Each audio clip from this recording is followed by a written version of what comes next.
Part 11. New Bonds and Old Shadows. The Apache camp had settled into a quiet rhythm by mid-afternoon. Children played near the fire pits, chasing each other between the drying racks and small stacks of firewood. Women tended to gardens and livestock, speaking in low, melodic tones. The scent of roasting meat and sage filled the air.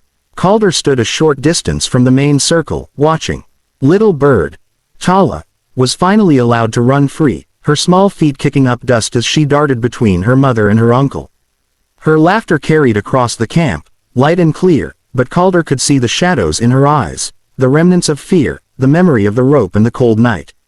Nige approached quietly, falling into step beside him.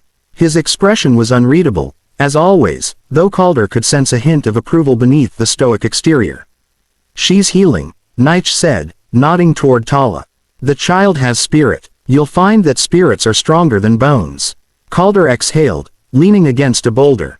I wish I could take the memory away. She shouldn't have to carry that fear."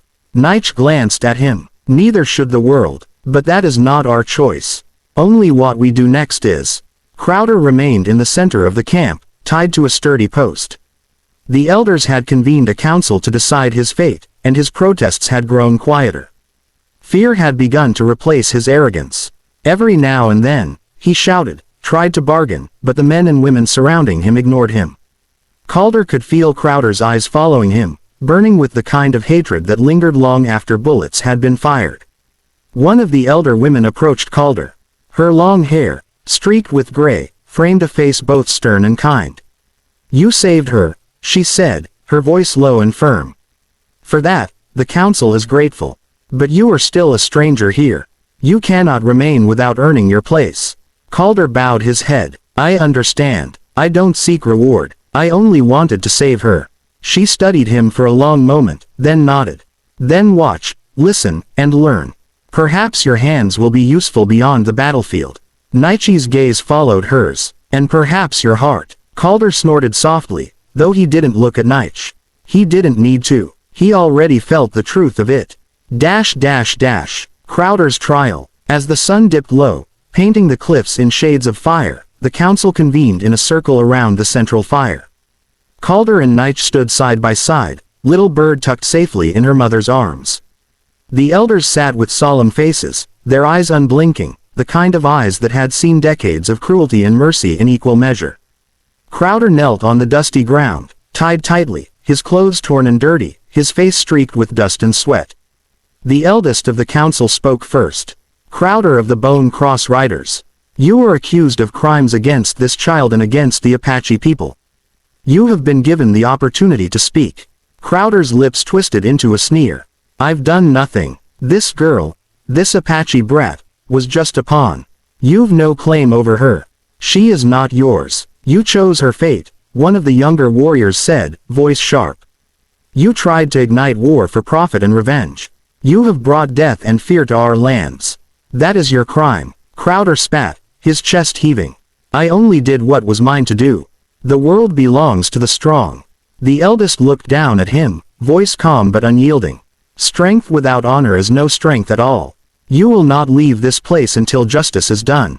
Calder shifted, gripping his rifle tightly but keeping his eyes lowered. He had no desire to see Crowder harmed more than necessary. Letting the council decide was the right choice, even if it pained him to do nothing more than watch. Little Bird stepped forward. Her small hand reached toward Calder briefly, then she turned to face the council. Her voice, though soft, carried across the circle. "He hurt my family," she said simply. "He hung me from a tree. He tried to make me afraid.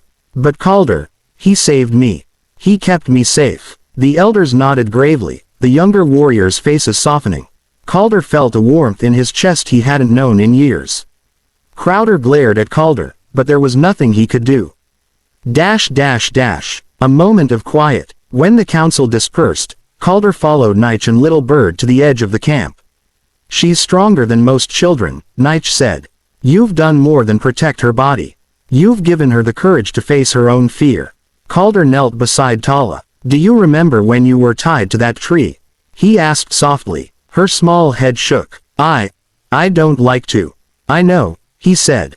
"No one should have to go through that. But you were brave. More brave than anyone I've ever met. She leaned against him, her hands clutching his sleeve. Will you stay? She whispered. Calder hesitated. He had no home now, no family. His ranch had been ransacked, his solitude shattered. And yet, here was a small hand holding onto him, a trust unearned but freely given. I will stay, he said finally. Nige watched silently, then placed a hand on Calder's shoulder. Then you will learn what it means to belong to a people who do not always speak the same language, but who understand honor. Calder looked out over the valley. The red cliffs, the lodges, the fire smoke curling into the sky, it was different from anything he had known. And yet, it felt like a beginning. The shadows remain. Even as Calder began to settle into life at the camp, he could not forget Crowder. The outlaw had been taken by the council, bound and left in the care of the warriors for trial. Calder knew that the man's hatred would not fade, and that one day, Crowder, or someone like him, might return. But for now, that threat was distant.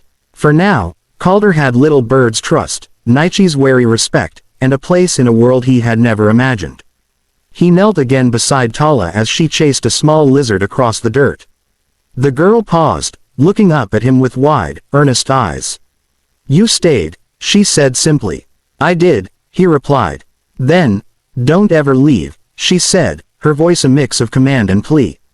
Calder smiled faintly. I won't. Nige joined them, standing tall in the late afternoon light. The land has a way of teaching those who listen, he said. And perhaps you, Calder Holt, are ready to learn. Calder looked at the girl, at the camp, at the endless red cliffs stretching toward the horizon. For the first time in years, he felt something he had not allowed himself to feel, hope. And in that hope, he knew one thing for certain. He would protect this child, this people, and this fragile piece with everything he had.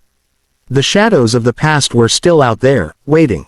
But Calder Holt was no longer alone. And that made all the difference. If you want, I can expand this part 11 into a full 5,000-word epic continuation that dives deep into Calder's integration into the Apache camp, Tala's recovery and bravery, Crowder's trial and fate, detailed life and culture of the Apache community, action sequences with potential threats, emotional depth and character arcs. Do you want me to create that full 5,000-word continuation next?